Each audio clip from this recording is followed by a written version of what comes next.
Before we get started today, there are a few materials you'll need to gather. You'll need your Jan Richardson's Next Step and Guided Reading book, the Fontes and Pinnell Literacy Continuum, Jan Richardson's Guided Reading Lesson Plan templates. You can find those on the Grandview Curriculum website or in the back of her book starting on page 307. You'll also need something to take notes with, maybe some Post-it notes to tag some pages, and at any time during this presentation, please feel free to pause or to take screenshots. Our goals for today's workshop is to define guided reading, explore suggested materials, preview the major components of an effective guided reading lesson. Guided reading is not new teaching. It's a practice and execution. Guided reading is a teaching approach designed to help individual students learn how to process a variety of increasingly challenging texts. Jan Richardson provides a framework in the form of a lesson plan template for us to follow as we plan and teach guided reading. This is a quick reminder that guided reading is a small portion of a balanced, comprehensive literacy block. Guided reading is the targeted, differentiated portion of reading. How to begin? You need to have access to leveled books and texts and have a clear understanding of the different reading stages. Each building has a resource room, and each building strives to continually to add level text to their room. Once you have chosen the book you plan to read, it's important to read the book prior to teaching. Why? Because we need to know what we're teaching. We need to know what to ask, but more importantly, we need to be proactive for possible areas of coaching. Using a template will help organize your thoughts and information, just like we ask students to do. How you organize will be an individual preference. However, it will be important to have a system in place. Getting organized and having everything you need to run a small group might be the most time-consuming in the beginning. Once routines and expectations are fully established, it will become second nature. The goal is low prep to high yield. It should not take longer to plan the lesson than it does to deliver the lesson. Upfront organization is a must. Here are a few suggested materials.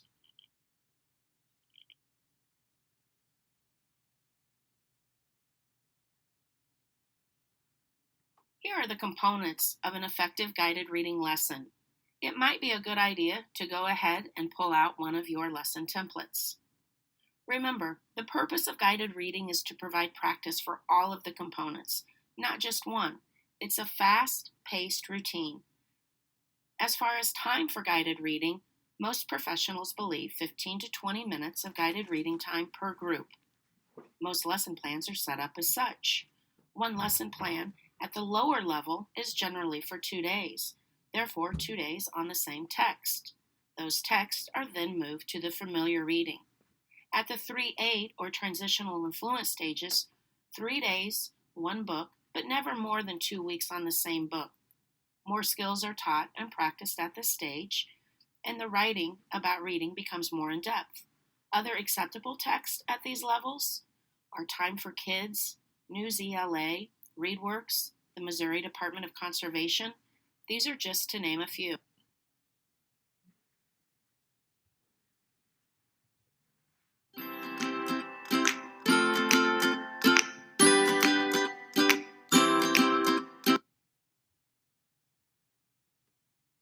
As you're looking at your Jan Richardson lesson template, you're probably thinking, I don't see familiar reading. Well, it's not at the beginning of the Jan Richardson template, but you will find it on day 2 at the emergent and early stages. We suggest adding this time to the beginning of guided reading time. The purpose is to provide students with additional time to access previously read books while you make your way back to the teacher table. This helps students to become self-starters. Think about your classroom culture right after a mini lesson. Students are moving about, gathering their materials, asking you questions. This time should be limited, and it's important not to waste the time. Giving students additional time to access previously read books is a great way for them to transition into guided reading as you make your way back to the teacher table.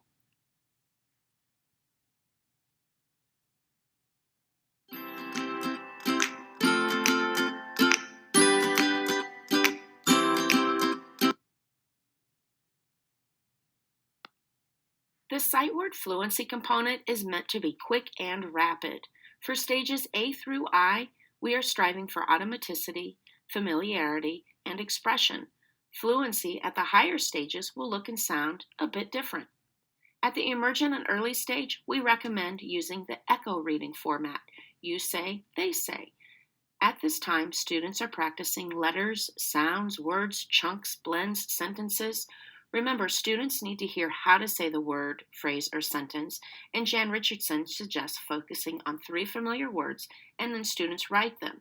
Another suggestion is using the cards on a ring, individual word walls, or an anchor chart back at your guided reading table. This component is based on the needs of your students. One thing we never want to do is hold a word or phrase in front of a student and say, okay, now it's time for fluency, ready, set, go, and expect them just to say the word without hearing it first. The kids don't know the words in the first place, so they need to hear it and then say it. Virtual teachers, the same concept holds true, but take advantage of mom, grandma, auntie in the background. Let's teach our caregivers how we practice sight words. You could create digital flashcards and Google Slides, maybe share the screen, and do an echo read. Are you ready? Yes. So remember, you're going to repeat it how I say it. All right, here we go. The. Good. In. Listen carefully. Up. Two. Yeah. I. Look. And. Oh, I like the way you listened. You. Said. 4. All right. So now we're going to switch it up and we're going to look at it, our words, through a share screen. All right. Are you looking? Yeah. Hold on just a second, okay?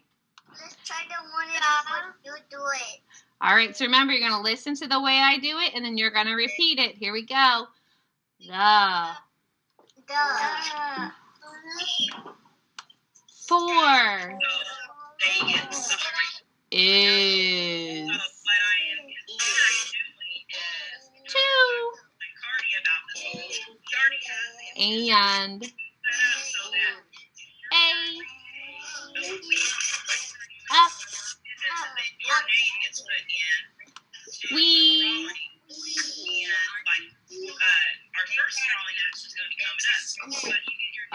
said is go me. All right, this time we've got a sentence. Listen carefully. What are you doing? What are you doing? Oh, listen to this one. What are you doing? What are you doing? I like the way you're emphasizing. What are you doing? All right, ready for the next one? Stop! You are too fast. Did you notice when we read this sentence, we read it 3 different ways? One time we said what really powerful, and the next time we said you really powerful, and we said do really powerful, didn't we? Because in books, you read things differently, huh? We can call the sight word. Yes, you can read your sight words. Did you like Did you like doing it the sight word? Did you like doing it the sight word way, held up one finger? Or if you like doing it the PowerPoint way, show me 2 fingers. Which one was your favorite? With the flashcards, 1, and with the PowerPoint, 2. Which one was your favorite? Oh, I see Robert's got 2, so he must have liked the PowerPoint. Journey, you like that one too? So did Isaiah and Jimena. Ooh, lots of 2s I see.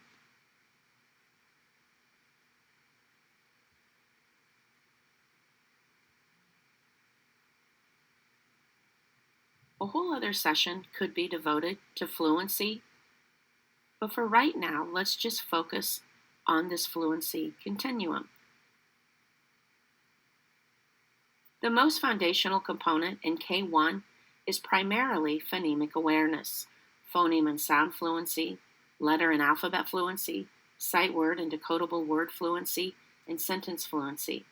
As we progress along the continuum, the 2-5 focus is on sight words, sentence fluency, short connected text fluency, and eventually, at the fluent readers stage, the primary focus would be on passage level text fluency and chapter book fluency. We need for students to move from letters, words, sounds, sentences, phrases, to eventually paragraphs and chapters. Fontes and Pinnell discuss fluency in the literacy continuum starting on page 357.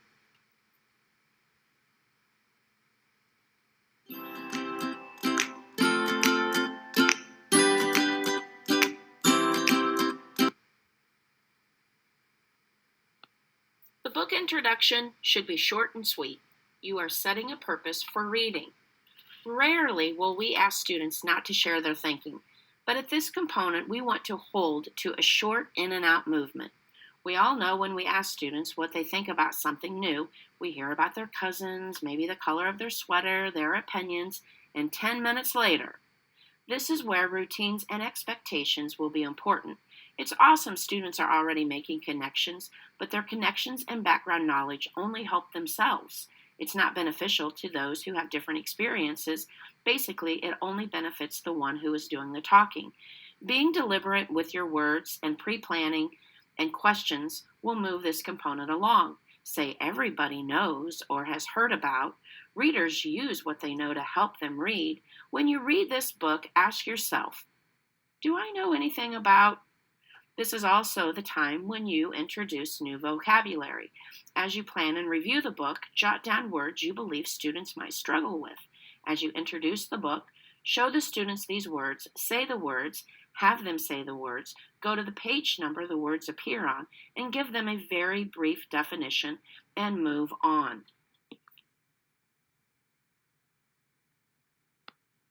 The picture walk is another component you will not necessarily see on the Jan Richardson template. However, it does fit nicely with the book introduction component. Prior to reading the story, students should walk through the book, describing orally what they see and what they think. We are setting students up and teaching them 2 skills during this time. What do you think? Inferencing skills. And what do you notice? Observation skills. They can talk to themselves or partner talk while you facilitate and prompting them to think and observe. Oh, good. Well, this one is called Can You, okay? And it is a book about some animals that can jump and some animals that cannot jump. The bat cannot jump. Yeah, so let's go through and see if we can find some words that might be tricky for us. Yes. Go ahead and open to the first page of the story. Okay, I want you to find the word, the first page of the story. This one's the title page. Yeah. Okay, turn the next page. I want you guys to find the word frog. Listen to those sounds. Frog. Did you find it? Yeah. Let's highlight the word frog. So when we see it, we'll know what it says. Yep, it's like a highlighter marker, but it's tape. Wow. And it'll come right off when we finish the book, okay? Wow. All right, on page 3, can you find the word rabbit? Think about how it starts. Okay, good. Let's highlight the word rabbit. Can you tell me why the word rabbit has a capital R at the beginning? What kind of words have capitals at the beginning? Ronell knows. Okay, so why does it have a capital letter? What other words have a capital letter at the beginning? Name. Yeah, and names always start with a capital letter. So that's his name. The name of our character in our story is Rabbit. Okay? All right, turn the page. All right, on page 4, we have another new word. It's kind of a long word, but I bet you can do it anyway. Let's look at it. It's the word kangaroo. Kangaroo. Can you find the word kangaroo? I do. It's a long one. Wow, we cannot play that tape. Yeah, we need 2 more. We did. It's okay if it doesn't fit. It's okay. Yeah. It's okay. I didn't give you enough tape. That's my fault. Okay, so now when we see those words that we've highlighted in our book, we'll be able to read them correctly. Yay. Sound good? Yeah.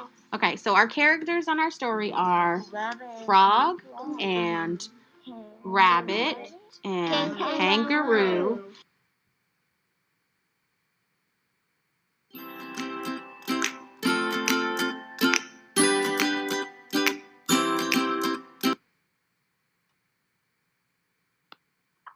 The read with prompting component has a lot of moving pieces. Every student is engaged with their text. The teacher is leaning in and listening to each student read orally for 1 minute. If there are 6 students, then it would be a total of 6 minutes, give or take a minute or 2. For the lower stages, every student should be reading his or her text out loud while waiting for the teacher to listen in. At the higher stages, it's okay for students to read silently until the teacher leans in and listens to them read. At this point, the teacher is taking anecdotal notes, possibly on a sticky note or using the back of the lesson plan template. And should a student finish their text before you reach them, they read it again. This is another example of where expectations and routines need to be taught. You might be asking, what am I coaching? What are my teaching points? This is the time where you intervene and prompt. Remember, we're prompting students to problem solve. We're using broad questions like, what will you do next? Try that again. Does that make sense? Jan Richardson's lesson does have suggested coaching and teaching points. Fontes and Pinnell in the Literacy Continuum, starting on page 399, also has teaching points for each reading level. There are many prompting guides available for every level of text. In the virtual world, you are still able to listen in by placing each student in their own breakout room. This way, they are able to read to you orally, and only you and the other students cannot hear. Remember, this should still take 1 to 2 minutes tops for each student in the group.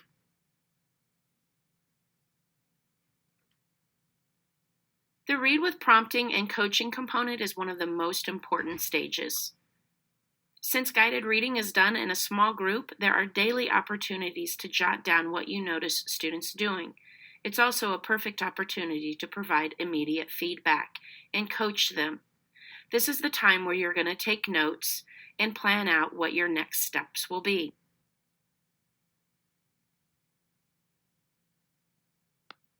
Let's take a moment to look at the next 3 short videos. The first one is from Andrea Carr, a kindergarten teacher here in Grandview, coaching and prompting her students.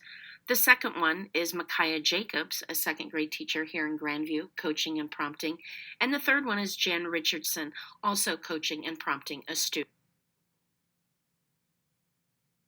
I'm going to listen to you read because you're doing a really nice job today. I want to hear you read smooth like you're on a big sled sliding down a big hill. Look at the weather. It is very cold outside. This thermometer tells how cold it is. It is 20 degrees. I like the way you emphasize the number 20. Show me the number 20 on the thermometer. Do you remember what this element is that's inside of the thermometer? Do you remember what it's called? Mercury. Mercury, very good. Brooke, can you sit down quietly and manage your quietness, please? Thank you. And see icicles on the tree. Good job. We can play in the snow. We like to sled. We like to eat hot soup. What do you do when it is very cold? Now, on this sentence, show me where this sentence begins on page 5. Now, it says we like to eat hot soup, period. The next sentence begins with the word what? What is the word that it begins with? What? And how do we spell it? W-H-A thermometer. And how do we do it? W-H-A-T. What? So it's an asking sentence. So how are you going to punctuate that sentence? What? With a period, a question mark, or an exclamation point? A question mark. Good, because it's asking you something. Whenever you see the word what, it makes your voice fluctuate. It makes your voice go higher. Ready? Read that sentence for me, nice and smooth, like you're riding on that sled. Visualize riding on that sled with that little boy. Smooth on that snow. Ready? We like to eat hot soup. What do you do when it is very cold? Good. So Okay, when Jack, Sarah, and Ben returned, the wagon had already been pulled into a circle. The oxen and the other animals were tied to the wagon. Inside the circle, the children gave water to the animals, and the women looked for firewood. Every day they found less wood to use for cooking fires. Some of the women gathered dried buffalo droppings they called chips. Joe Carter had assured them the chips were burned well. Good. Okay. So after the first page, what happened in the first page of the chapter? And what's up there? Chapter 2. What's happening in this chapter? How's it starting off? They're in the wagon. Okay. They're looking for wood, and they gave the water to the animals. Why are they looking for wood? I think to keep them warm, I guess, What would the wood? How does the wood keep them warm? by the fire, because fires are hot, but summer is cold. So they're in a cold place, but when they use fires, it heats them up, so they bring.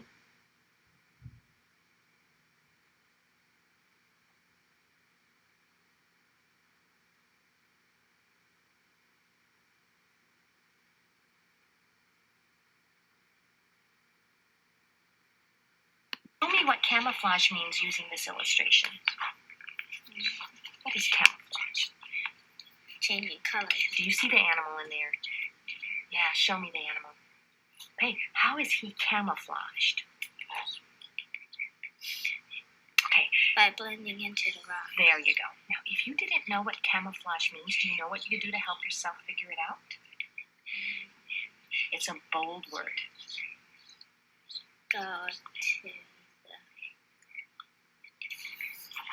Go to the glossary. Good. Show me that. Where's the glossary?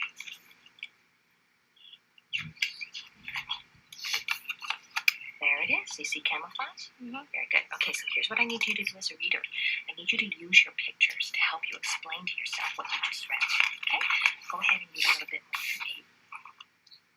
Many animals that live in tight pools have very hard shells.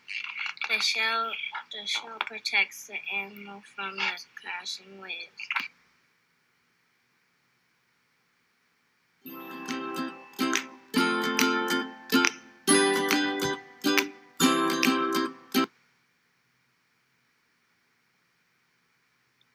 The ultimate goal of every guided reading lesson is comprehension, even at the early stage. Read the book to determine an appropriate comprehension focus, such as retelling, summarizing, making inferences, finding the central message, compare and contrast. These are just to name a few. You write your chosen focus on the lesson plan and weave that focus into your discussion. During the planning stage, you'll also create 2 to 4 text-based comprehension questions. This is the time you want students to turn and talk, and you're listening in on the conversations and continuing to prompt and coach. Jan Richardson provides comprehension questions in her Next Step book, as well as comprehension cards in the back of her book. Fontes and Pinnell have comprehension questions in the guided reading portion of the Literacy Continuum, starting on page 399. Story about Malala Yousafzai, a nonfiction text. We're going to go through these discussion questions. Does that make sense? Okay. So as I ask each question, I'm going to have you think, pair, share to discuss with your neighbor and jot down a few ideas before we move on to the next question. Does that make sense? Okay. So my first question is, how would you describe Malala? And then you're going to jot down a few ideas before I let you think, pair, share. And then we'll go back to the text to make sure what we wrote down makes sense. So again, how would you describe Malala? So turn to your neighbor, and I know it's 3 of us, but how would you describe Malala? I had another one Okay, so you forgot it? That's okay. So Michael and Avery, what did you guys say? Brave. Why did you say that? Because she faced the tailbone, whatever. Taliban? Yeah, that. Okay. We're adding the text. So you guys gave me a word. Go back to the text to see your text evidence. How would you support that answer? So we know it didn't just come from my mom. We had to read about it first. Here. Says that this right here. Can you read it for me?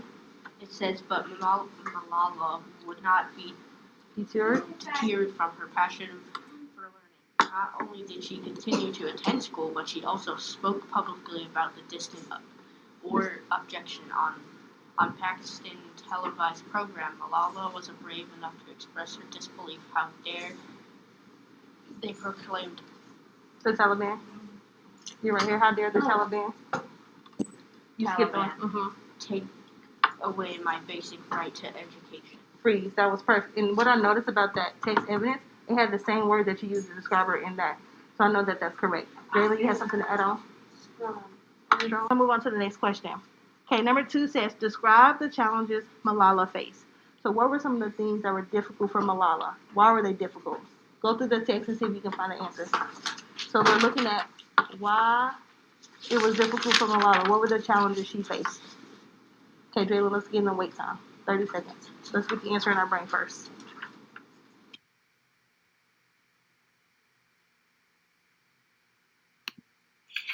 We're going to talk about the story now. Everybody did a great job. We're going to retell the story. I'm going to do the first card. I'm going to do the next. After that, and we'll all do finally. Okay, let's think about the story. What happened? All right.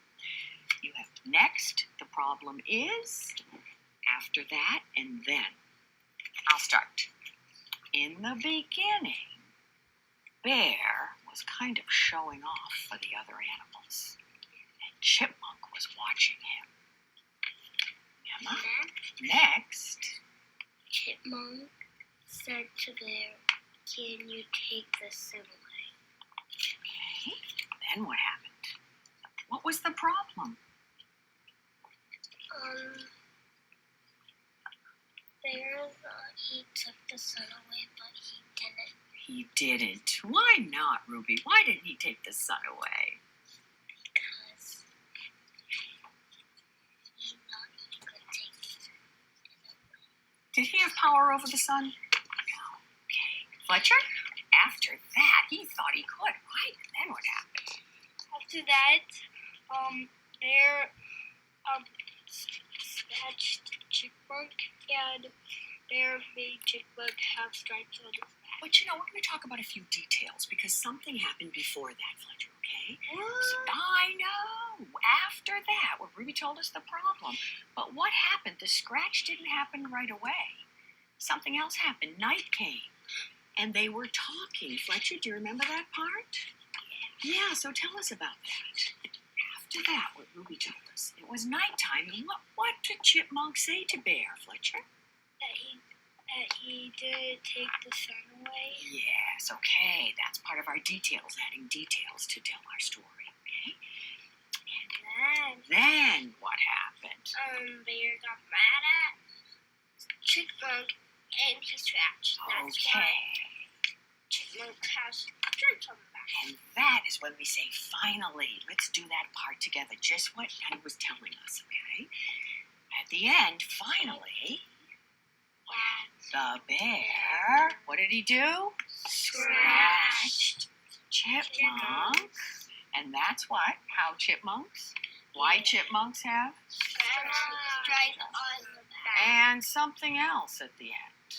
There's one more part, that last important sentence. You remember, Fletcher? Turn the page.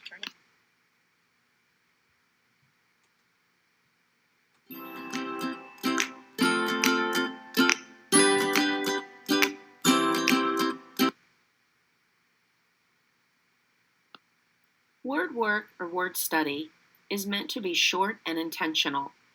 At times, this is one of the biggest challenges for teachers, knowing exactly what is word work and what to do.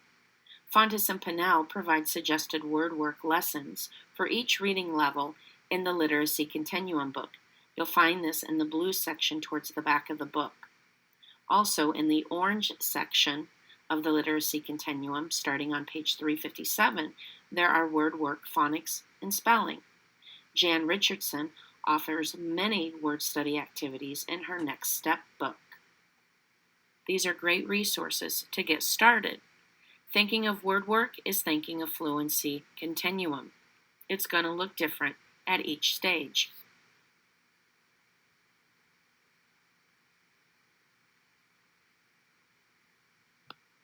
Take a moment to check out the word work progression by level.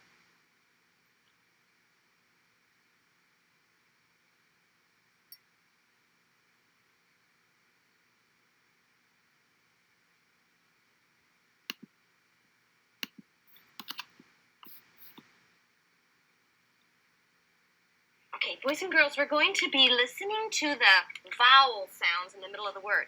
You're going to listen to see if you hear that or if you hear the Okay, let's say the A says and the E says It's a little tricky. That's one that's been tricking you. So I'm going to give you some pictures. Okay, you get map, man, cat, pan, mask. You're going to get bat, nest, jet, hen, net, and bed. Okay, so I'm going to show you how to do this. Watch me first. You're going to say leg. Everybody say it with me. Leg. Now you're stretching the word to hear the sound in the middle. Watch me. Leg. That says E. You understand? Let's do one more. Let's do this one. Okay? Everybody do it. Back. Now let's stretch it. Now I hear a A. Okay. Ellipsis. Pick one of yours. What do you hear? Very good. Very good. Next. Cat. Say the letter. And the letter is a A. Good job. Good job.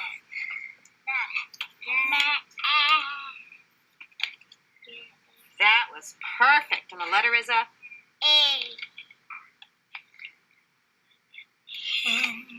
Say the sound for me. That's right. The letter is a E. Let's stretch that one out. There you go. What sound do you hear? What letters? Wait, sweetie. What letter does E? Yes, put it under the E. There you go.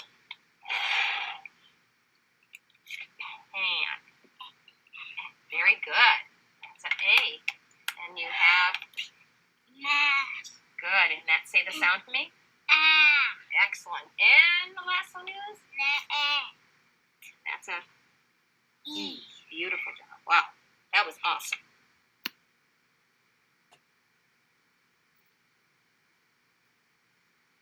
It's important for word work to continue at the transitional and fluent levels. As text complexities increase, students are still going to need problem-solving skills, especially in different content areas, decoding multisyllabic words, or breaking words apart, understanding how prefixes and suffixes change the meaning of words.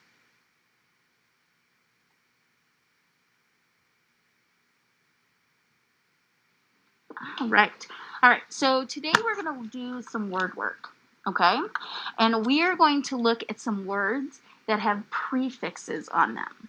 And a prefix is a word part that comes at the beginning of the word. Good job. Yeah, it comes at the front. And it changes the meaning of the word, right? When we learn to understand those prefixes, it really helps us to know the meaning of the words, okay? So today we're going to look, our first prefix that we're going to do is we're going to look at the word not, okay? So on your board, I want you, so the not prefix, we're going to do un, in, and dis. And all three of these prefixes mean not when we put them at the front of a word. So on the table, using your marker, I want you to write the word unhappy. Write the word unhappy. Write it up here a little bit so that we can add lots of words. Oh, you need a new marker, don't you? Yeah, try that marker. That's a brand new marker, too. Oh, well. All right. Perfect. Unhappy. You see un. I want you to go ahead and put a box around un. Okay? And when you see un in front of the word happy, what does un do to happy? If un means not, now our word means not happy, right? So I want you to say that. Say unhappy equals not happy. Unhappy equals not happy. Perfect. So I'll put that word up there. On your board, I want you to do undo. Put a box around it, and then I want you to say what it means. Not do. Perfect.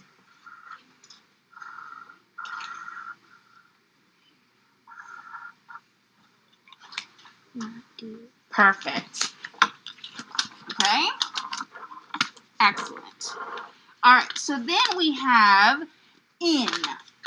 Okay, so let's just look at the word incorrect. Incorrect. What do you think that word means? When we see in front of it, what are we going to say? We're going to say not correct. Not correct. Perfect. How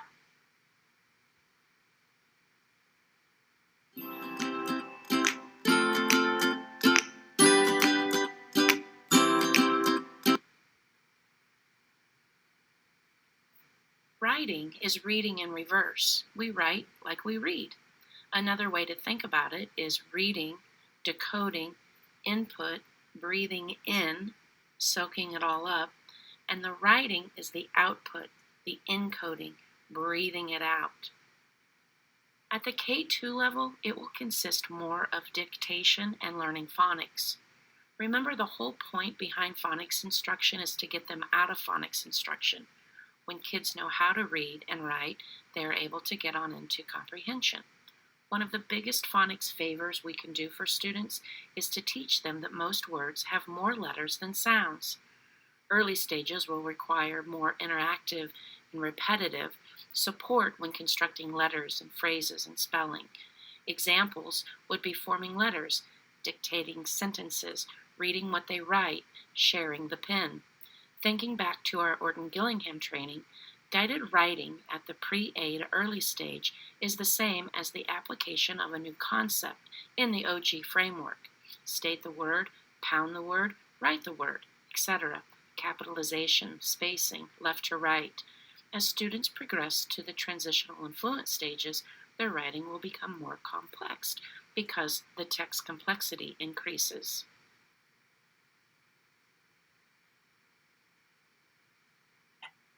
Take a moment and notice the progression of Jan Richardson's lesson plan template. Writing time extends and moves away from phonics and sentence dictation to writing more about the reading, the comprehension piece.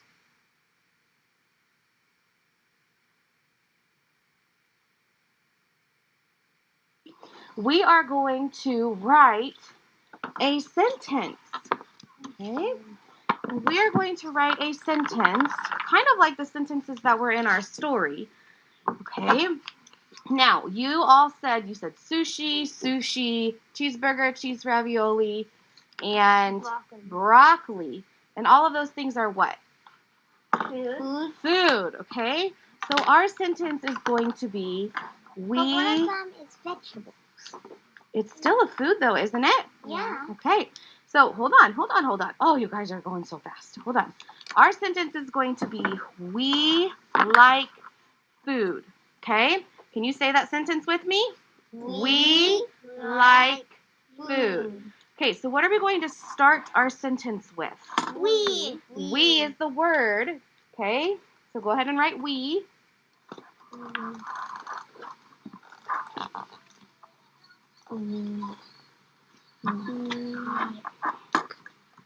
Okay, hold on. We're just stopping at we right now. Let's look at we. Let's look at my we. Does your we look like the same one that I did? No. No. What's different about yours? Because we made little? Because you wrote a little W? So what is it called when we make a big W? Uppercase. Uppercase. Yeah. Okay. Why do we make an uppercase W at the beginning of a sentence? Because it's the beginning of the Because it is the beginning of a sentence. Yeah. So Cora, can you make sure that your W is going all the way to the top lines, to the attic? Okay, and you probably want to start your sentence. We always start all the way over as far left as we can. Okay? And Bella, you probably want to make your W a capital. Make it come all the way up to the orange lines. Just make those lines longer. We. Okay, now when we start our word like, that's a new word, right? So what do we need to do between our we and the word like? We got to make a space. A space. Yeah, okay. So we could do a finger space and then write the word like. Okay? Do you remember yesterday like was one of our sight words. Do you remember how we spell it? Or where we could look to find how to spell it?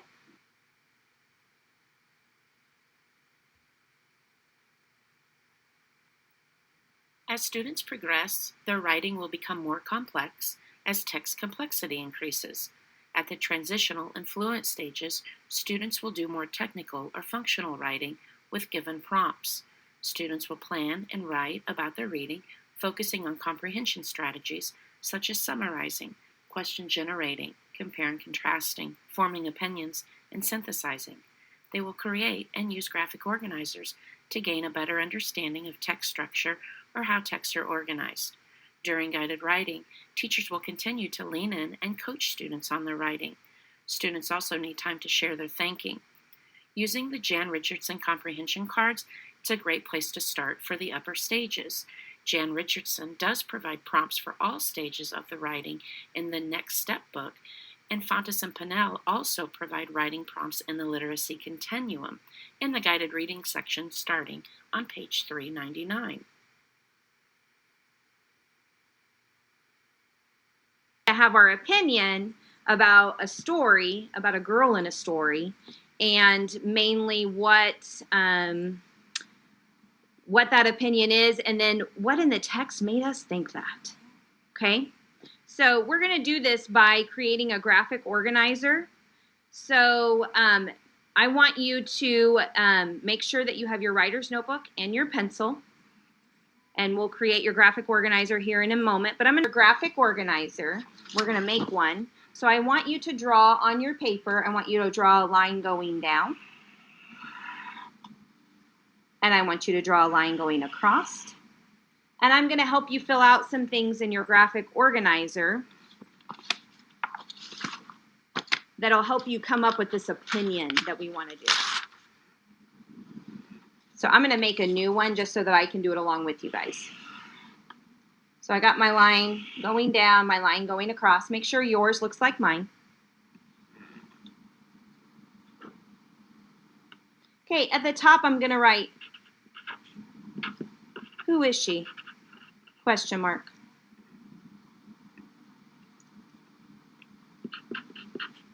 What does she want?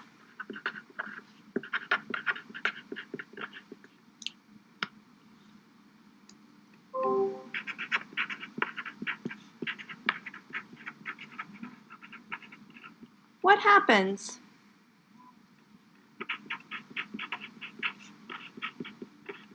Why did it happen?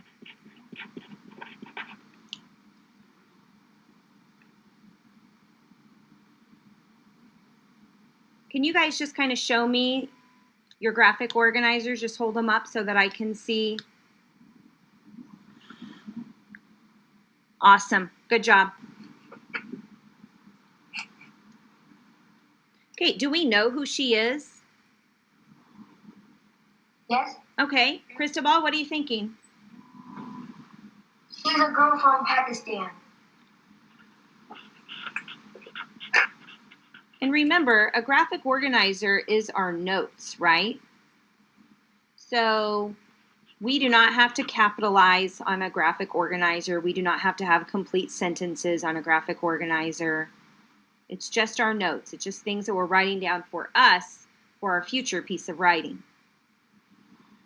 Yeah, it's a girl from Pakistan. Michaela, can you add to that? What do we know about her so far? That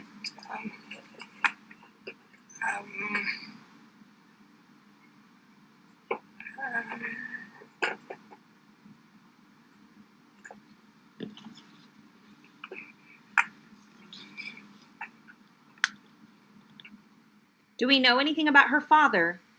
my father is a teacher. Okay.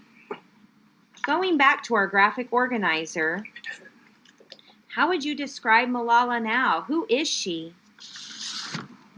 She's brave. Brave. Why? Was that we wanted to be able to write an opinion about Malala.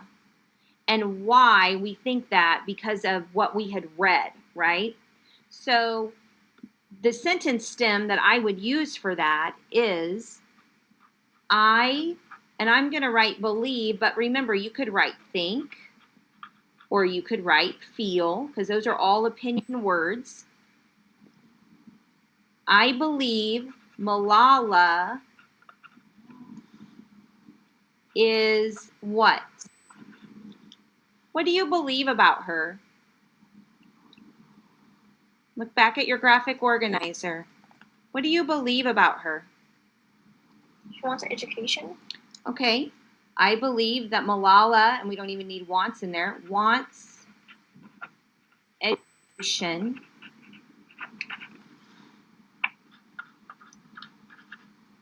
Because in the text, it says what? What did it say in the text that made you think that? She spoke out publicly about her education.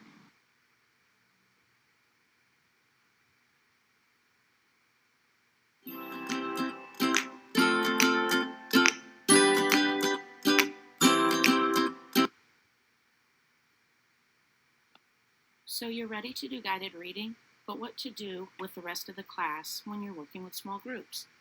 We could have a whole other PD on this, but in short, students are doing independent literacy work. These are meaningful activities, not time fillers, that you've prepared in advance and have taught them to do. Keep it simple and doable for both student and teacher. Choose open-ended activities as much as possible. Remember, it should be goals first, then activities. Think about what you want your learners to learn as readers. Then choose activities that will help them meet these goals. Your building leadership team, instructional coach, would be more than happy to walk you through a few of these suggestions.